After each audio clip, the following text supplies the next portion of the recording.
വലത്തേ നമസ്കാരം. ഹനീഫ പാണ്ടിക്കാടാണ് പ്രിയപ്പെട്ടവരെ. ഈ ബോർക്കടി ടോൾ പ്ലാസയിൽ പെട്ടെന്ന് ഒരു നാഗ്പൂരിൽ നിന്ന് വരുമ്പോൾ ഫസ്റ്റ് ടോളാണ് വരുമ്പോൾ ഒരു രസകരമായിട്ടുള്ള ഒരു പ്രത്യേക ഒരു എന്താ പറയുക, നമ്മുടെ നാട്ടിലുള്ള അത്ര ഞാൻ കണ്ടു പരിചയമില്ലാത്ത ഒരു ജ്യൂസിൻ്റെ മെഷീൻ കണ്ടു.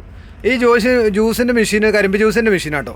ഭയങ്കര അത്ഭുതം തോന്നി എനിക്ക്. കാരണം ഇവിടെയുള്ള ആളുകളെ ചില ആളുകളെ തല എന്നുവെച്ചാൽ നമ്മളവിടെ ഇത് പിന്നെ ഇങ്ങനെ വല്ലതും ഇതാക്കിയിട്ടുണ്ടെങ്കിലുണ്ടല്ലോ, പിന്നെ ഓനെ പോലീസ് പിടിച്ചിട്ടുണ്ടാവും, RTO പിടിച്ചിട്ടുണ്ടാവും, ഓനെ ജയിലിലിട്ടുണ്ടാവും.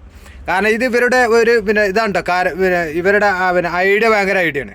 കാരണം ഈ ആൾ കാണിച്ച് കണ്ടിട്ടുണ്ടെങ്കിൽ നിങ്ങൾ സാധാരണ നമ്മളെ വെള്ളം അടിക്കുന്ന മെഷീൻ ഉണ്ടല്ലോ, പാടത്തിലേക്കൊക്കെ പണ്ട് വെള്ളം ചക്കക്കണ്ടം കണ്ടിട്ടില്ല എന്ന് പറഞ്ഞാൽ അജാതി മെഷീൻ ഉണ്ടല്ലോ, ആ ജാതി മെഷീനാണിത്. കണ്ടങ്ങൾ ഇത് ജോയിൻറ്റ് കൊടുത്തിട്ട് അത് ജോയിൻറ്റിലാണ് ജോയിൻറ്റ് ആ മെഷീനിൽ ജോയിൻറ്റ് കൊടുത്തിട്ട്. അത് മാത്രമല്ല ഇതിൻ്റെ പ്രത്യേകത എന്താ പറയുക, ഈ വണ്ടി ഇത് ഒരു വണ്ടിയും കൂടിയാണ്. അത് വെച്ചിട്ട് ഇത് ഗിയർ ബോക്സ്, ഒരു പിക്കപ്പിൻ്റെ ഗിയർ ബോക്സ് ഫിറ്റാക്കിയിട്ട് ആ വണ്ടി അത് ഓടിച്ച് പോകാം എന്നുള്ളതാണ് ഇതിൻ്റെ പ്രത്യേകത. കാരണം നമ്മളെ നാട്ടിലൊന്നും ഞാൻ കണ്ടിട്ടില്ല കേട്ടോ. കാരണം നമ്മളെ നാട്ടിൽ ഇങ്ങനത്തെ തലയില്ലാന്നതുകൊണ്ട്. കാരണം ഇതുണ്ടായി കഴിഞ്ഞതാണ് ഏതായാലും വണ്ടി ഉണ്ടായിക്കണം, ഓൻ്റെ പേര് പിന്നെ അന്വേഷണമായി, പിന്നെ ED വരാത്ത ഭാഗ്യം. മനസ്സിലായി, കൊലപാതകത്തിന് വരെ കേസ് കൊടുക്കുക, അജാതി മുതലാണ്. ഏതായാലും ആ ടോൾ പ്ലാസിൽ കണ്ട പ്രിയപ്പെട്ട സഹോദരൻ്റെ ഏതായാലും അനികേത് എന്ന് പറഞ്ഞൊരു പ്രിയപ്പെട്ട സഹോദരനാണ്. ഏതായാലും ഒരു ഭയങ്കര ഒരു രസകരമായി തോന്നിയെന്ന് മാത്രമല്ല, ഒരു വെറൈറ്റി ആയിട്ട് തോന്നി.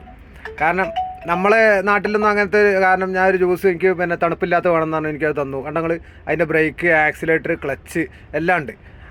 അതുമാത്രമല്ല അവന് എല്ലാ സംഗതിയും ഉണ്ട്. ബ്രേക്ക് അത് ഓടിച്ചു പോകുന്നുള്ളതാണ്. അവൻ്റെ വീട് ഇവിടെ അടുത്തൊരു കുറച്ച് ഏകദേശം ഇവിടുന്ന് പോകണമെന്ന് പറഞ്ഞു കുറച്ച് നേരം.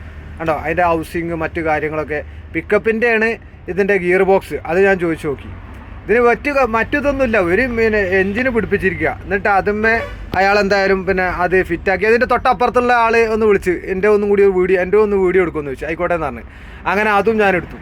അപ്പോൾ അവർക്കൊരു ഇത് കാരണം വീഡിയോ എടുക്കുന്നുണ്ടപ്പോൾ അപ്പോൾ അതിനും അതുപോലെ തന്നെ ക്ലച്ച്, ഗിയർ ബോക്സ്, ഗിയർ എല്ലാ കാര്യങ്ങളും ഓടിച്ചു പോകുന്നതാണിത്. അതാണ് അതിൻ്റെ സ്റ്റാറിങ്, എന്തിൻ്റെ സ്റ്റാറിങ്ങാണ് എന്തോ ആയിക്കോട്ടെ. അത് അതിൻ്റെ ഉള്ള രീതിയിൽ വെച്ച് ഭയങ്കര രസം തോന്നി. കാരണം ഇങ്ങനത്തെ ഇങ്ങനെയൊക്കെ ഉണ്ടല്ലോ എന്നുള്ളത്. അപ്പോൾ ഞാൻ നിങ്ങളെയും കൂടി ഒന്ന് കാണിക്കാമെന്ന് വിചാരിച്ചു. കാരണം നമ്മൾ മാത്രം കണ്ടിട്ട് കാര്യമില്ലല്ലോ, നമ്മളിങ്ങനെ പറയുന്ന കേൾക്കാൻ നിങ്ങൾ കണ്ടിട്ടില്ലല്ലോ. അപ്പോൾ എല്ലാവരും കണ്ട് സന്തോഷമായി എന്ന് വിചാരിക്കണേ. നന്ദി, നമസ്കാരം. ഓക്കെ.